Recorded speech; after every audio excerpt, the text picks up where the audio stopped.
Parade, starring Frank Sinatra. Who knows what evil lurks in the hearts of men? And now, Smile a While with Lorenzo Jones and his wife, Belle.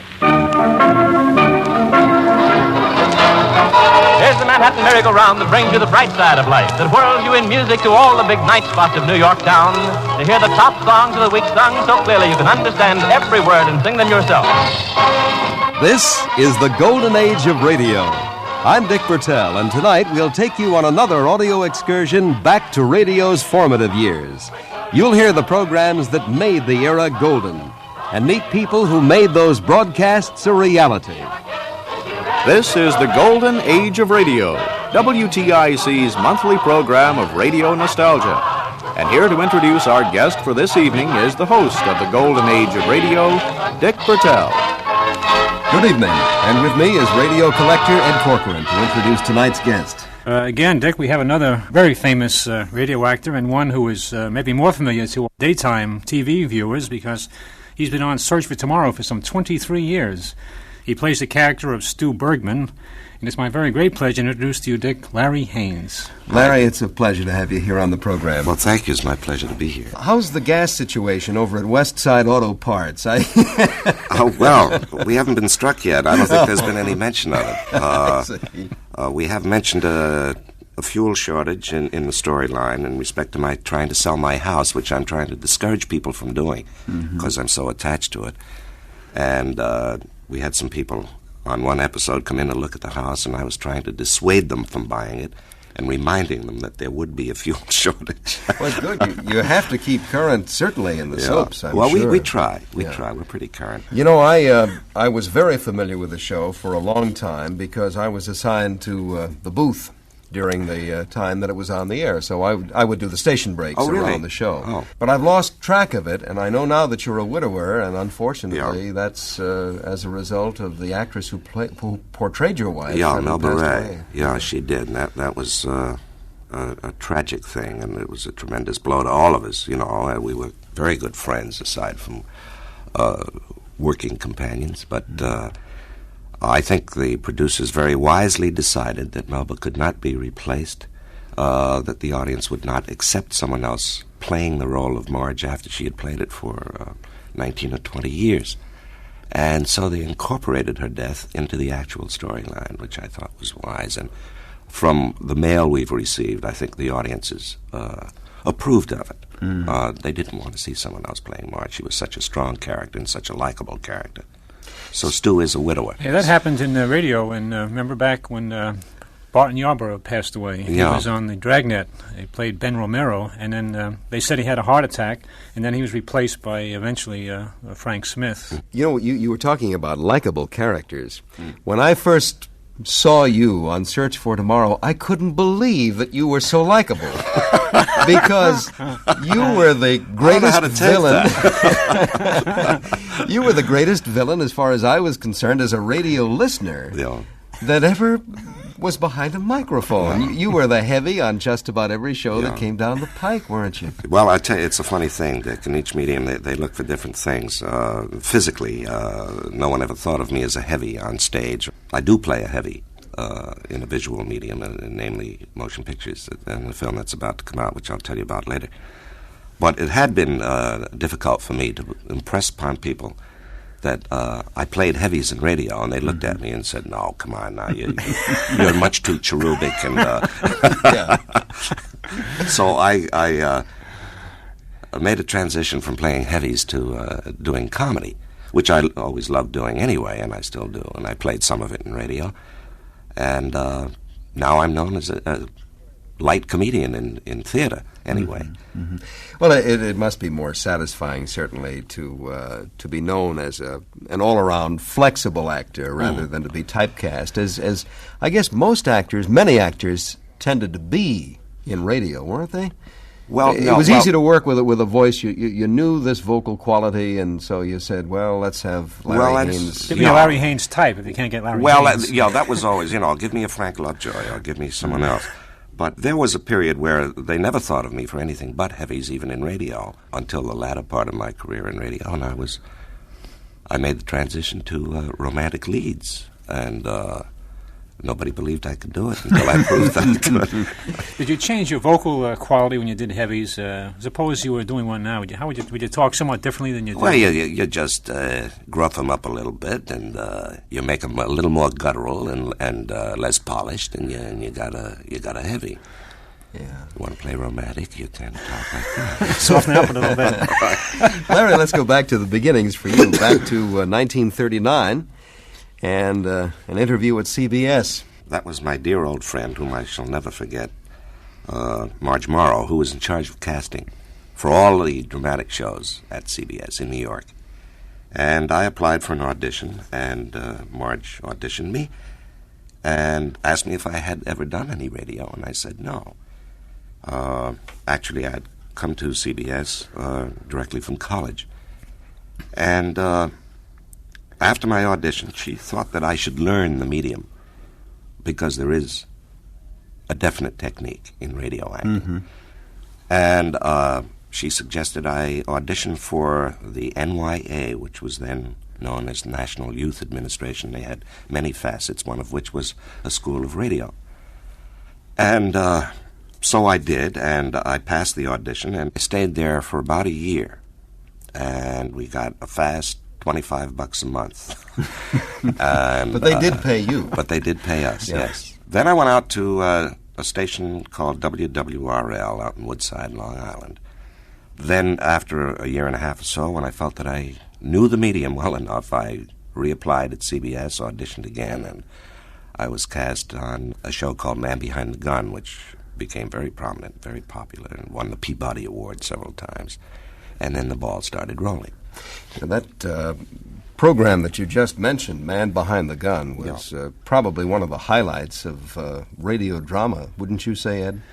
Yes, remember we had Jackson Beck on the show, and he talked about the number of soundmen they had, and the whole production was very lavish and never been duplicated. It's unbelievable to think that a half-hour radio show would rehearse 8 to 12 hours, and most of it was to coordinate sound.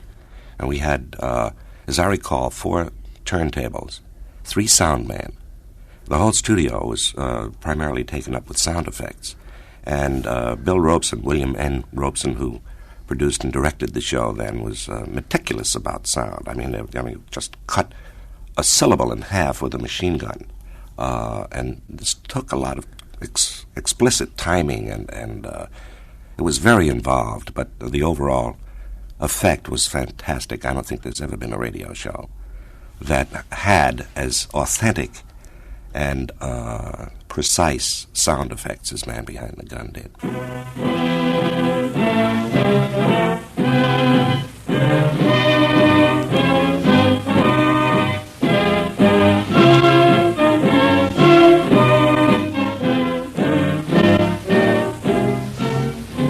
The Columbia Broadcasting System presents The Man Behind the Gun, dedicated to the fighting forces of the United States and the United Nations, and broadcast in the hope that these authentic accounts of men at war will bring you a better understanding and deeper appreciation of the job our fighting men are doing on every battlefront in the world, and the job we have to do to back their attack with extra war bonds. That was the familiar opening to The Man Behind the Gun. Now, in the excerpt that we're going to hear tonight, you're in a submarine somewhere in the Pacific. Jackson Beck is the narrator in this story. The lead is played by Frank Lovejoy. And as we join the episode, the skipper, Frank Lovejoy, is shouting orders to the torpedo crew. Stand by. All ahead slow. Right rudder to 335 degrees. Give me a time check. 1 second, 2 seconds, 3 seconds. The submarine turns now, and everybody is quiet. The moisture drips down from the plates and sounds like thunder when it hits your head. Your stomach aches again, and the sound of the motors is an intolerable whine. And you stand there waiting for orders while the officers time the slow swing of the sub as it turns into firing position. Stand by to fire. Standing by, sir. Steadying up on 335, sir. 20 seconds, 20 seconds. Fire 1. Number 1 fired electrically. Fire 3. Number 3 fired electrically. Fire 5. Number 5 fired electrically. Out the seconds, Quartermaster. Aye, sir. Coming up on 15 seconds. Should take about 30 seconds for that first one to hit at this range. You'll soon know, 20 seconds. 25 seconds. 30 seconds. 35 seconds. Missed him with number 1. 40 seconds. Got him. Got him with number 3. Down 100 feet. Diving!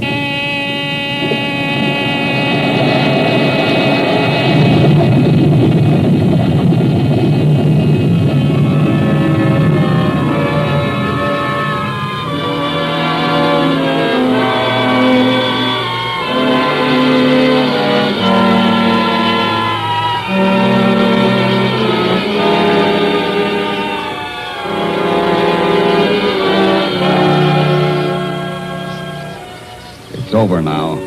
You're down 100 feet. And suddenly you're sick.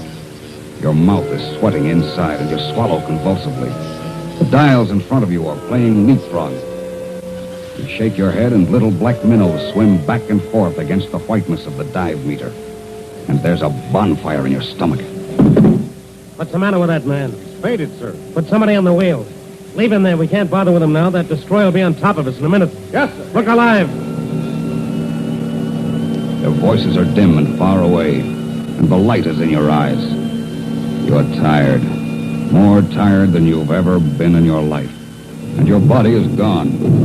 Only your brain is left. You can't feel anything, only see and hear. And you hear the depth charges.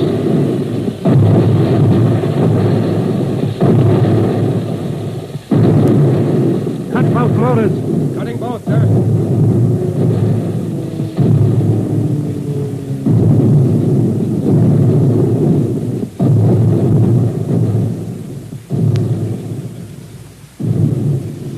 The sub is settling down on the water. Its forward speed is gone, and like an aeroplane, it glides forward and down, away from the destroyer. Start both at 200 feet, Mr. Slocum. Aye, aye, sir. Take a look at Quinn. See what's the matter with him. I'm all right now. You don't look all right. What's the matter with you? Must have fainted, sir. You sure picked a fine time for it. Pardon me, sir. He hasn't eaten hardly anything for a week. I think he's sick, sir. Two of you men take him forward and put him in my bunk. Tell the pharmacist mate to get him the once-over. 200 feet, sir. All ahead, full.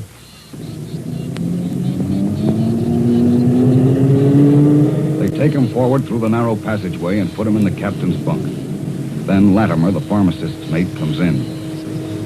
What's the trouble, kid? I don't know. Well, let's take a look. Your name is Latimer. You've been in the submarine service a long time. You're a pharmacist's mate, a pill roller. A guy gets a bellyache and you hand him a pill. He gets a cold, you hand him a pill. He has a headache, a pill. But this is different. This boy's face is green, and his skin is hot under your hand. Cautiously, you touch him with one finger, to the right and below the navel. Holy. What's the matter? What's the matter with me, Latimer? He stares up at you, pleading with you. You can't look into his eyes. You swallow a couple of times and lick your lips and then turn away toward the control room. Be right back, kid. Take it easy. You stumble over the combing in your haste. The palms of your hands are suddenly dry and cold. You stand there by the forward periscope waiting for the captain to notice you. Your mouth is like cotton. What's the matter with him, Latimer? Find anything? Listen, I'm no doctor. All I'm supposed to do is put on bandages and hand out pills. I'm no doctor. Okay, so what? Well, I don't know. I can't say for sure. That is, I can say for sure, but I don't know what to do about it. It's out of my line. He's got to have an operation right away, or he's a dead duck. An operation? For what? What's he got? Appendicitis, I'll swear to it. Appendicitis? 2,000 miles from a doctor with a jet destroyer running up and down overhead like a kid on a scooter dropping marbles, and he has to go and get appendicitis. This was one of the best series dealing with World War II. They were authentic. We did Guadalcanal, we did D-Day, we did the bombings, and they were all authentic occurrences. There was no fiction involved at all, which is another reason it was so fantastic. Our guest tonight on the Golden Age of Radio is actor Larry Haines, and we're talking about some of those golden years. Once the door had been opened for you, once Larry Haines was known by the producers of radio shows, did they call you or did you call them? In other words, did you have to do a lot of auditioning for work? No. Once you were established, as most of the names who are familiar to you,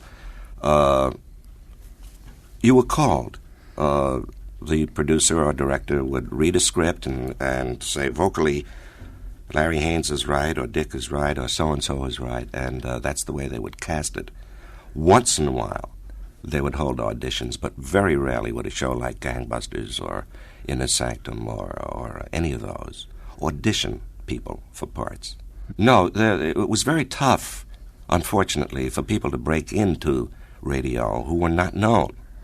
And their entree pretty much were the sustaining shows, which are the shows that the networks produced that were non-commercial.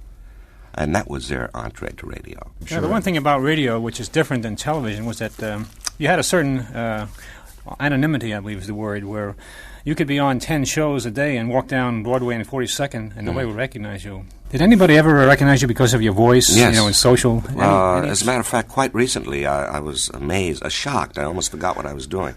I was placing a call at a booth, and I dialed the operator and asked for a number, and she said, "Yes, just one moment, Mr. Haines."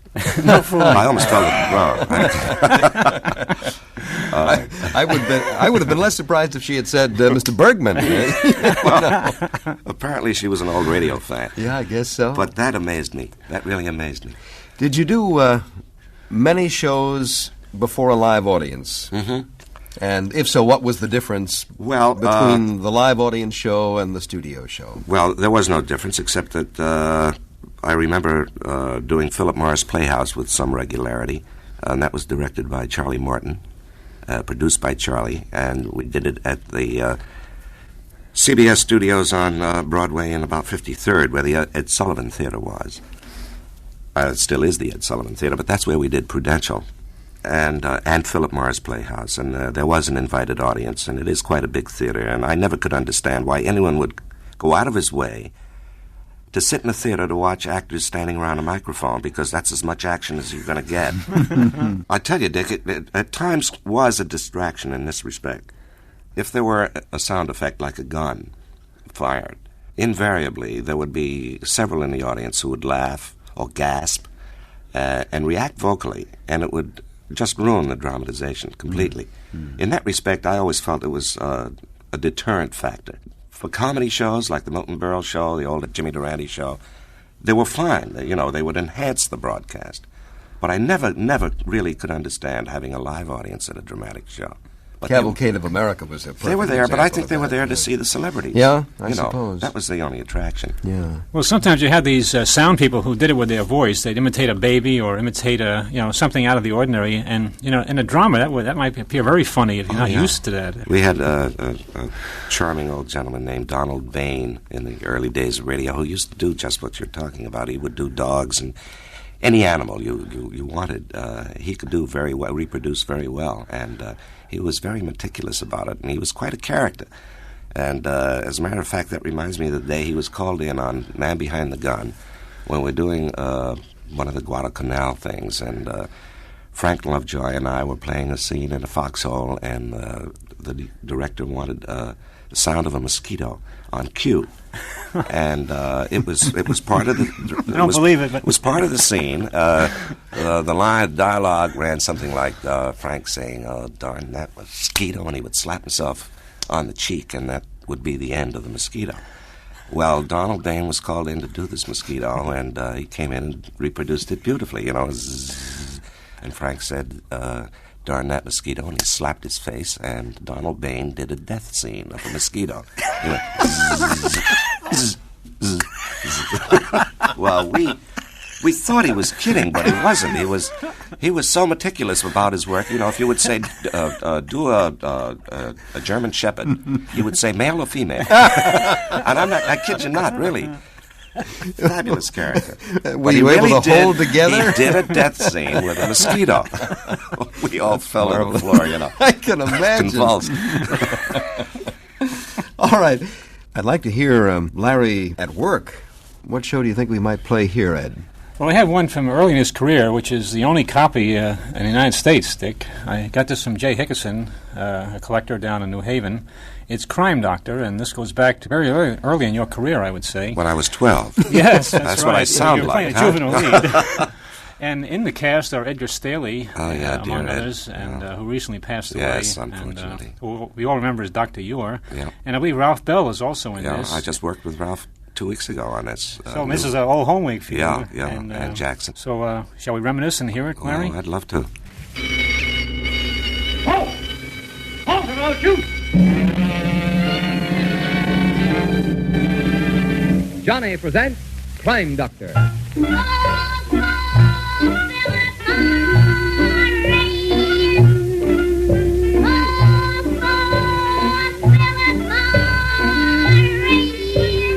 Here comes Johnny, ladies and gentlemen, in his red coat and brass buttons. Johnny, stepping out of store windows and counters all over America to introduce the Crime Doctor program to all you people at home, as well as our men and women in service, wherever this program reaches them.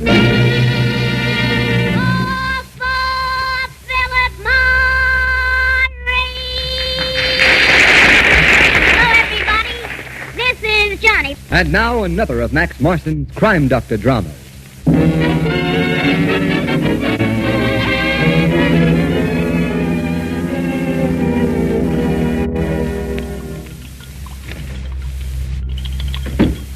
What are you doing, Jean? Mixing Mr. Albertson's medicine. I heard him come in. Yeah, I just brought him back. Yeah, I'm getting sick of driving that old bird around. No matter how I drive the car, it ain't right. If I drive slow, I get bawled out for crawling along. If I go fast, I get called down for speeding. Well, the doctor said he must be driven carefully and avoid any jolting to him. I sure could have given him a jolt in the eye this afternoon. You know what he said to me? He said if it wasn't for my wife, he'd fire me today. So now I'm holding down my job because you're working for him. Look, Bob, we don't have to work in the same place. If you don't like it here, why don't you find yourself another job? Well, look, baby, the war'll be over soon. There'll be plenty of chauffeurs around looking for jobs. Besides, we've worked in the same places together since we were married, and that's how it's going to stay. Jean. Yes, sir, I'll be right in. Calling for his medicine. I've got to go.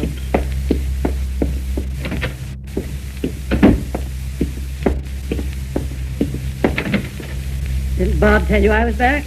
Yes, sir. It took me a few moments to mix the medicine. Oh. Ready for it? Oh, I'm never ready to swallow the darn stuff. Oh, come on now. You know you've got to take it. Here. Oh, well. Oh. You should be used to it by now. You try taking it for a year. Oof. Doesn't get any better with time. I'm wondering, too, if it really is doing me any good. Well, you haven't had an attack in nearly a month now. Jean, I've been waiting to ask you something, Jean. I don't think Bob's very happy here. I'm sure he's not good for me. His driving makes me nervous. I was wondering if I decided to let him go, would you feel that you had to leave with him? No, sir. I like it here. Thank you, Jean. I'm very pleased to hear that.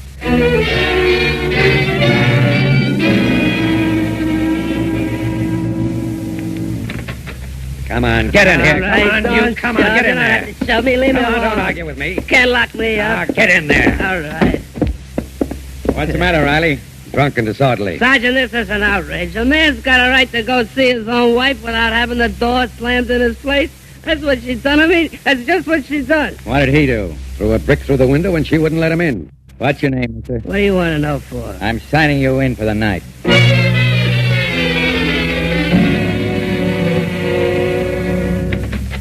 Excuse me, Mr. Albertson. Yes, Jean? That lawyer who telephoned is here. Well, ask him to come in. Will you come in, Mr. Moran? Thank you. Oh, don't go, Jean. Yes, sir. I presume you're Mr. Albertson? Yes. I represent Mr. Mason, this young lady's husband. Well, I don't understand, Mr. Moran, why my husband should want you to see Mr. Albertson. Well, my client believes he has some sort of a grievance against Mr. Albertson. He feels that he's responsible for breaking up his home. Bob broke it himself by his own conduct. That would be for a court to determine. Mr. Mason is suffering great anguish of mind.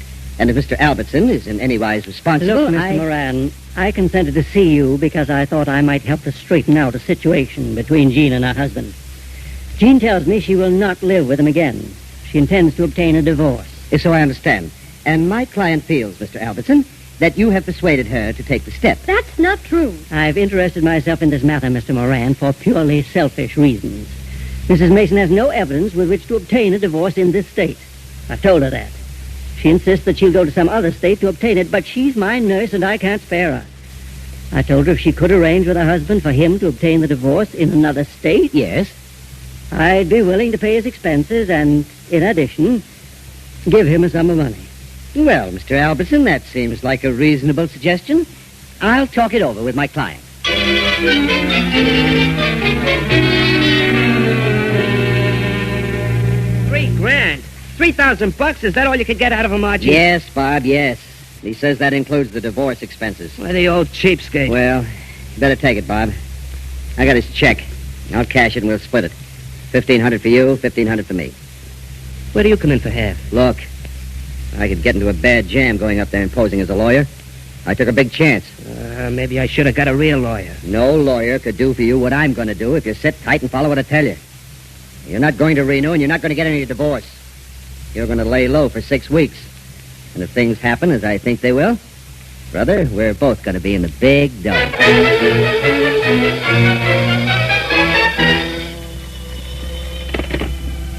Yes? I'm back from Reno, Jean.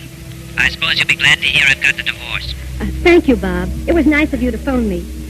What are your plans? Oh, I've got my plans. Don't worry about me. Goodbye. Who was it, Jean? Bob called me. He's back from Reno. He got the divorce. I'm free. I'm glad to hear it, my dear. Now I feel free to speak to you. Yes?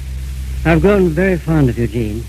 I know I'm much older than you, but I hope you've grown to like me a little. I like you a lot, Mr. Albertson. I'd like to feel that we could be together always. Do you think you care enough for me to be my wife?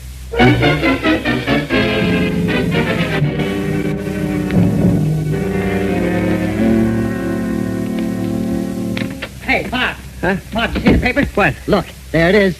They were married, all right. I told you they'd do it. They didn't waste any time. Oh. Hey, where's that phony divorce decree you took up to show her? Oh, I got it. Well, let me have it. Oh, I'm going to tear it up right here and now and fling the pieces out the window. Oh, boy, are we sitting pretty.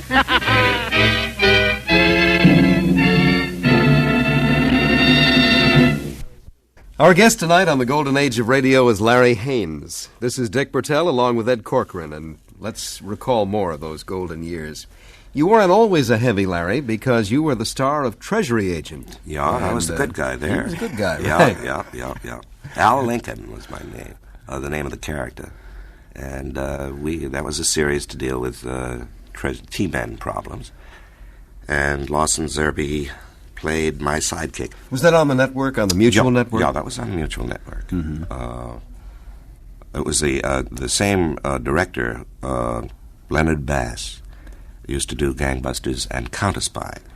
And it was a Phillips H. Lord production. Phil Lord did Gangbusters. He started Gangbusters, as a matter of fact, created it. And he came up with this Treasury Agent format, and it was a very, very nice show to do. It was fun. You struck a nerve when you mentioned Phillips H. Lord, because we always like to hear people's opinion. He was certainly one of the most controversial figures in radio. And what was your dealings I'll with tell him, you, Larry? when I first met Mr. Lord, he had me come up to his office. I had never done a Gangbusters show, but he had heard of me from the other things I had done in radio. And Phil Lord was the only man I know of who would cast visually for radio.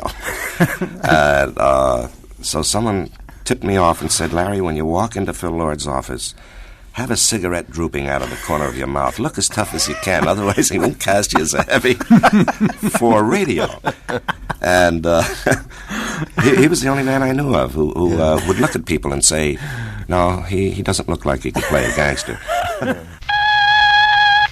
The law enforcement agencies of the United States Treasury constitute the largest group of its kind in the world. 64% of all criminals in federal penitentiaries were apprehended by the 3,000 special agents of the United States Treasury. Based on actual cases investigated and closed by the United States Treasury Department, the Mutual Broadcasting System presents Treasury Agent.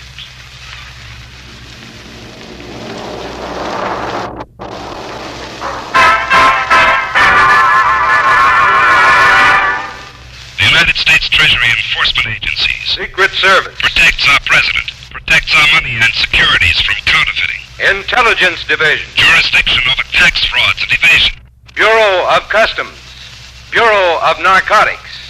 Alcohol and Tobacco Tax Division. Coast Guard. Crimes committed on the high seas. United States Treasury, largest group of law enforcement agencies in the world.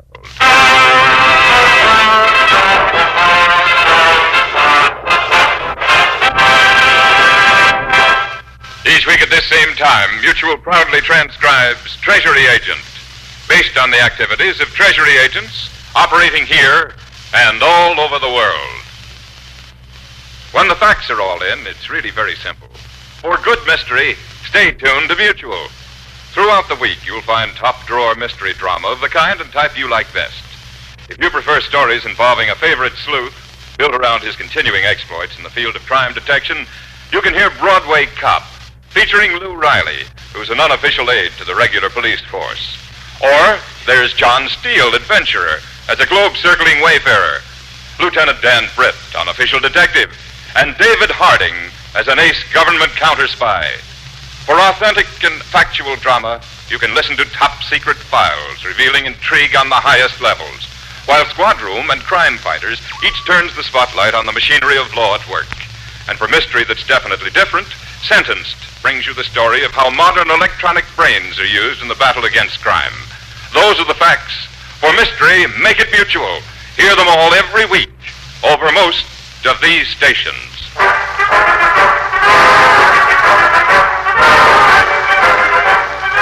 And now, Treasury Agent and Treasury Agent Joe Lincoln. I often wonder if the real menace of counterfeiting money is fully understood. We have faith in our money because it's always accepted at face value. But if enough of it is counterfeit, our entire system of currency could be undermined. Therefore, Treasury agents move quickly even on cases involving relatively small amounts of counterfeit. Let me take you first to a shabby barroom on Chicago's South Side.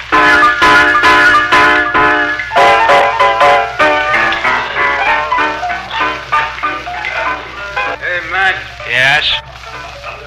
Give me a blend and plain water. All right, coming right up. Here you are. That'll be a quarter. Hey, look, Mac, I haven't got a nickel and change. Can you break this? It's a 20. Can you break it? Well, I'll have to ask the boss if he's got change. Just a second. Boss. Hey, boss. Yeah. Well, here's another one, boss. Another 20. And it don't look right to me. Murphy, what did I tell you? Mr. Schmidt, look at them bulletins, then look at this bill. It's from the same guy that gave me the first one. The guy unloads 2 here in half an hour. Murphy, I said for you to stay behind the bar or I'll stick my finger in your eye. Please, let me phone the cops, boss. Quick, while the guy is still here. Ah, if you didn't make such good drinks, I'd fire you, Murphy. All right, go ahead, call.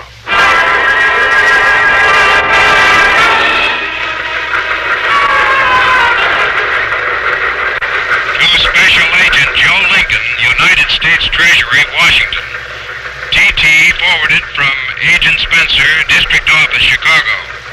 2 counterfeit $20 bills located in Southside Tavern. May be part of large counterfeit passing operation. Request your assistance in pursuing investigation further.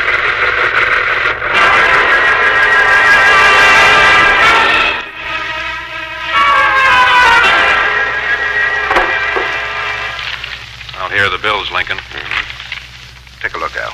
Yeah. Hey, Al. Andrew Jackson is a little cross-eyed. What? You see, Spencer? These bills were made by Lustig. Count Victor Lustig? Mm-hmm. We put him in jail years ago. Yes, Al, and destroyed the plates, but every once in a while, bills made from them show up. They catch the patsy. Well, he got jumpy when the bartender went to the back of the place, but we've got a description of him.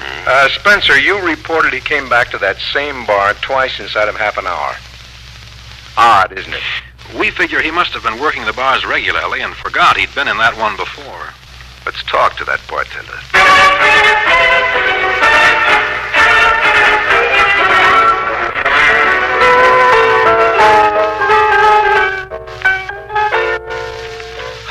Sure, Mr. Lincoln. Sure, I was leery of it. And Mr. Schmidt wouldn't believe me. But I was right. I was right, wasn't I? Yes, you certainly were, Murphy. Ever see that man before? No, but I got a pal across the street. He works for O'Toole's Fish House. They got a bar there, too. He says this guy's been in there. Since the day he was in here? Only yesterday, he said. I warned him before, but, O'Toole's Fish House, huh? Maybe we ought to take a look at O'Toole's Fish House, Joe. Al, you're always hungry. Oh, not always. Only 3 times a day. Yeah, and each time 6 hours long. Okay, let's start with O'Toole's. And if our boy's not at O'Toole's, you'll eat anything they have in a few other places.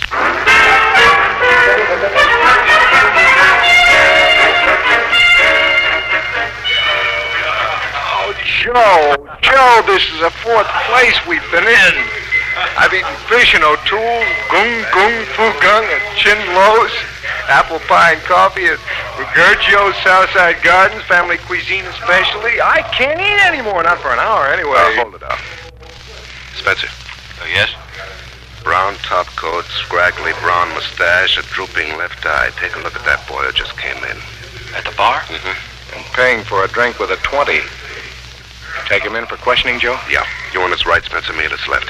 Al behind him. Let's go.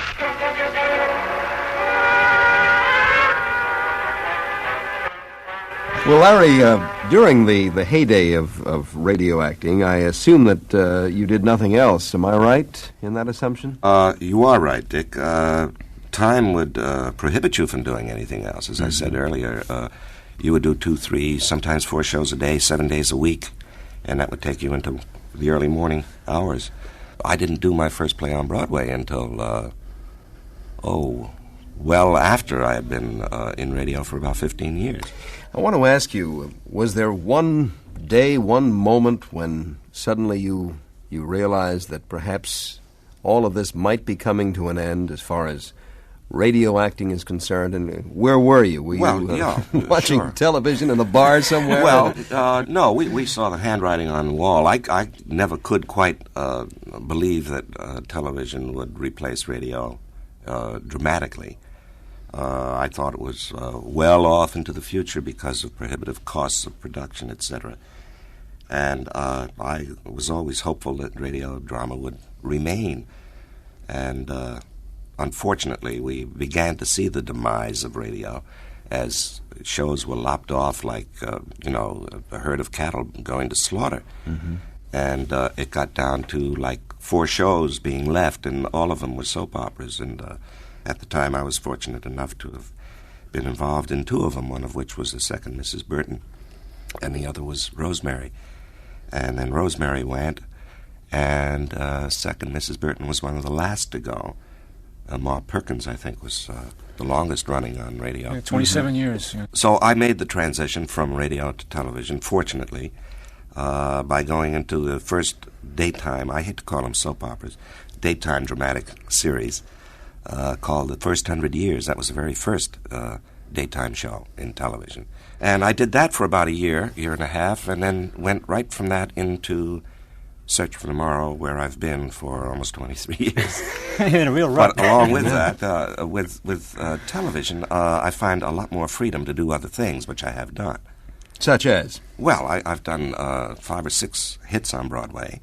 The first one I did was 1,000 Clowns with Jason Robards and Sandy Dennis.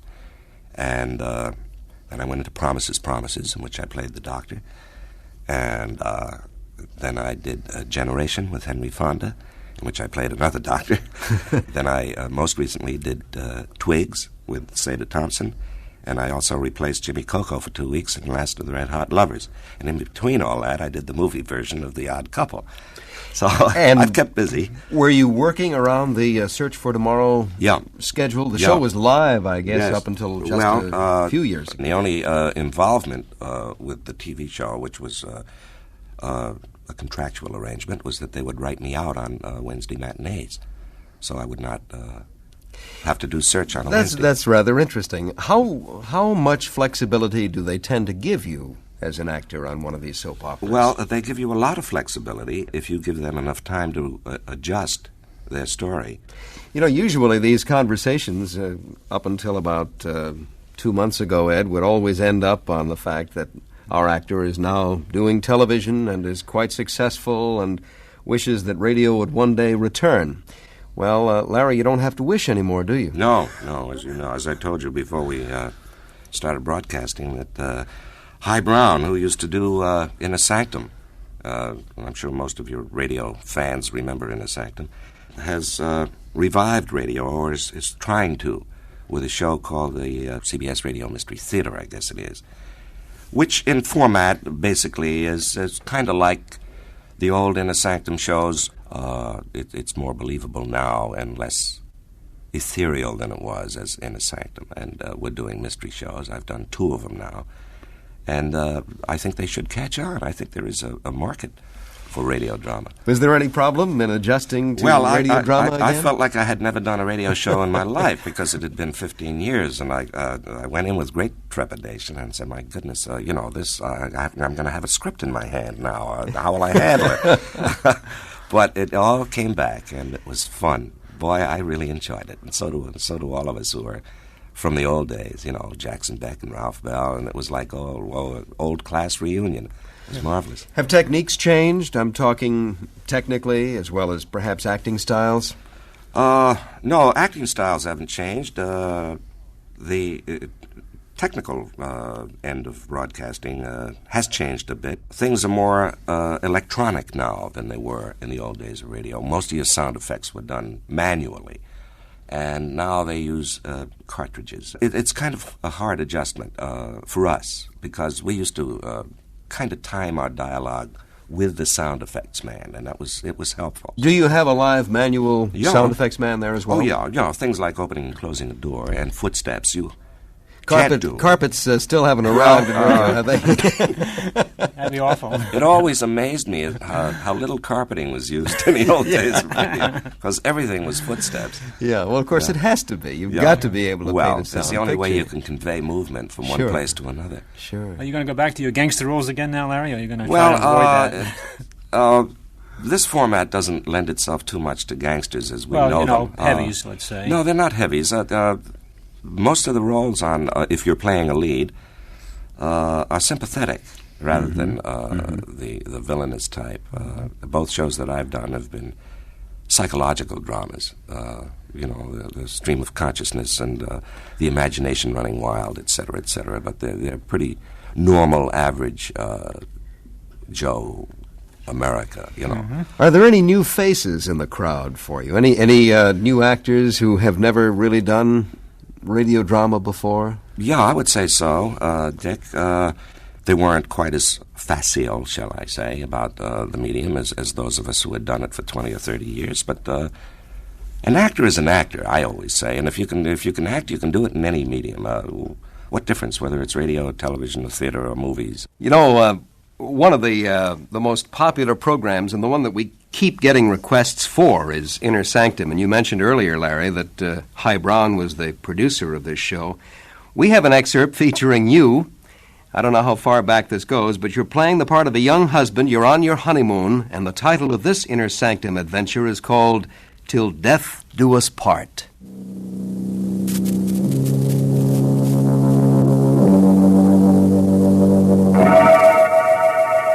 Inner Sanctum Mysteries.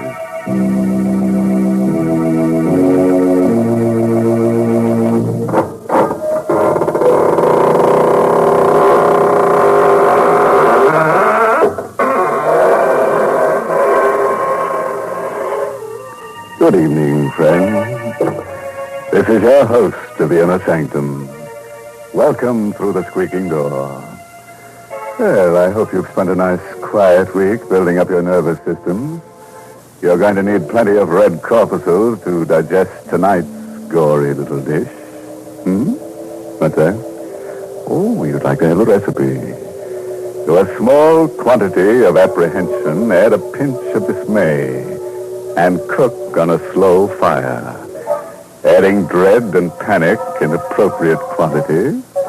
Then throw in a dose of terror and a whiff of horror and make it boil, brother.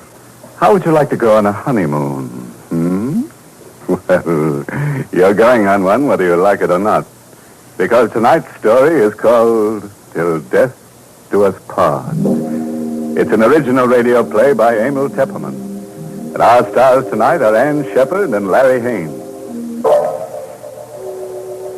Just look at them. Joe and Nancy Page, married hardly 5 hours, and parked at the side of the road by the bank of the old mill stream, and whispering sweet nothings to each other, living in a fool's paradise. Oh, gee, Nancy, it's wonderful to be married to you. Oh, darling. Gosh, baby, I hope you don't mind spending a honeymoon in a tourist cabin instead of a swanky hotel. Oh, I love it this way. The stream rushing past, the moonlight shining on the bridge, and the woods all around.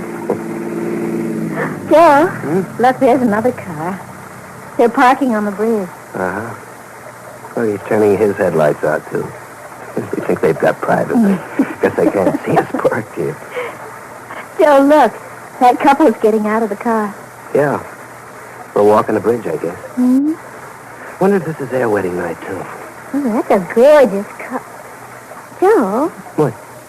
That couple, they're acting very strange. They're having an argument. Joe! Look what he just took out of his pocket. Holy mackerel. A gun. He's pointing the gun at her. Joe! He shot her in the face. Holy mackerel. It can't be. It must be a gag of some kind. He used to have the flashes when he fired the gun. And see how still she lies, her body crumpled at his feet. Yeah. He's picking her up. I bet he's going to throw her in the... Don't let him! Nancy, you push my hand down on the horn, he sees her. He's coming across the bridge. Heading for us. What? He knows we witnessed the murder. He's got to kill us, too. Well, quick, get the car. Stay here before I can turn the car around. Then what do we do? Oh, we'll duck into the woods. Come on. Quick. Let's run. My high heels, I can't run You've fast. got to. Here through these bushes. Get behind this tree. He's getting out of his car. Joe, he has the gun. He means to kill us. He's coming straight for this tree. He knows we're here. Nancy, we've got to run for our lives. Here, take my hand. Come on. Shooting at us? Run, Nancy. Faster. Faster.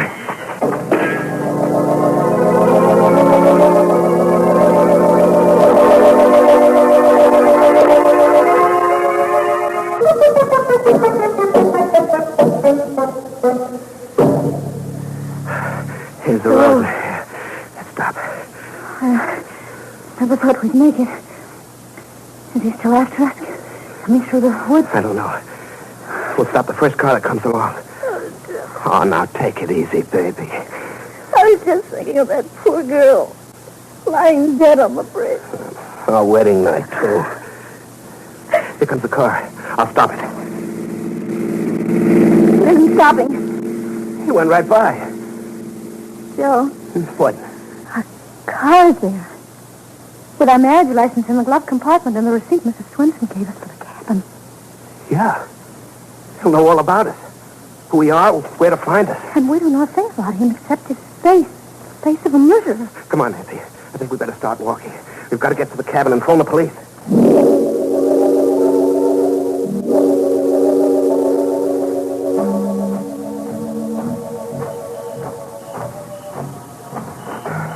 How much further, Joe?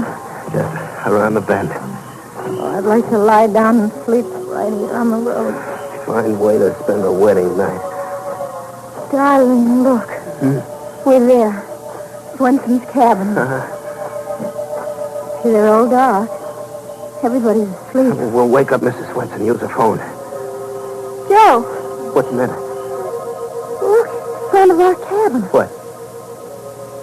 Hey, that's our car. The murderer must have come here by another road to wait for us. I don't see anybody around. Maybe he's in the car. Wait here, I'll go and see. No, Joe, you'll see him. No, don't worry. We both saw his face. He's got to kill us both. Don't you see, baby, if I go over there alone, he won't show till he knows where you were. Joe, Now, take it easy, will you? You stay back here in the shadows. It'll be all right.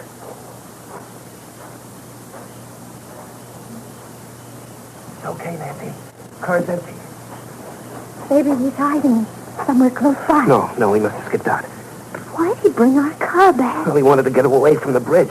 Don't you see, he must have dumped that girl's body in the river, and then he took our car away. No trace. Joe, I'm scared. Maybe he's hiding inside the cabin waiting for us. No, he'd be a sap. One shot would wake up all the people in the other cabins, Mrs. Swenson, too. You know, he'd never get away with it.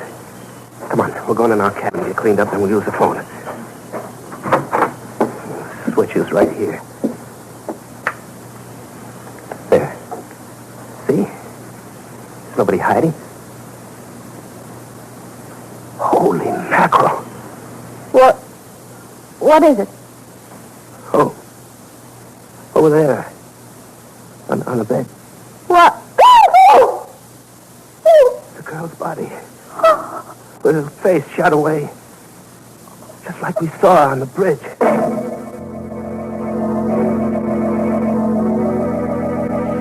That's a frightening story. I wish we could play more, but we just don't have time. Larry Haines, you certainly are a versatile actor. You've been successful in radio and television, and now you have a new movie coming out.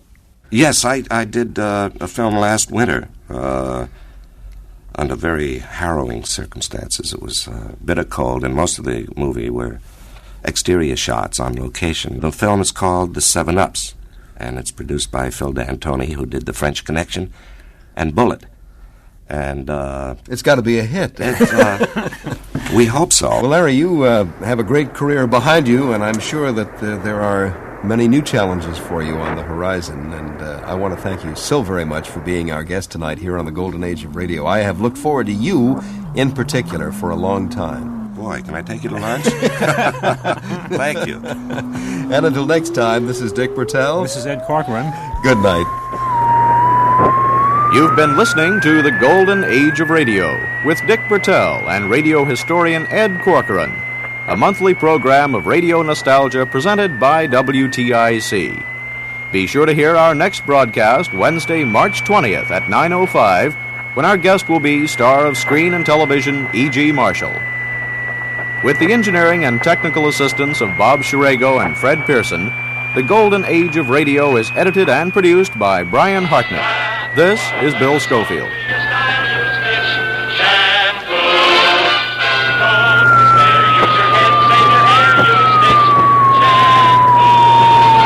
Pepper Young's Family. The story of your friends, the Youngs, is brought to you by Cam-A, the mild beauty soap for a smoother, softer complexion.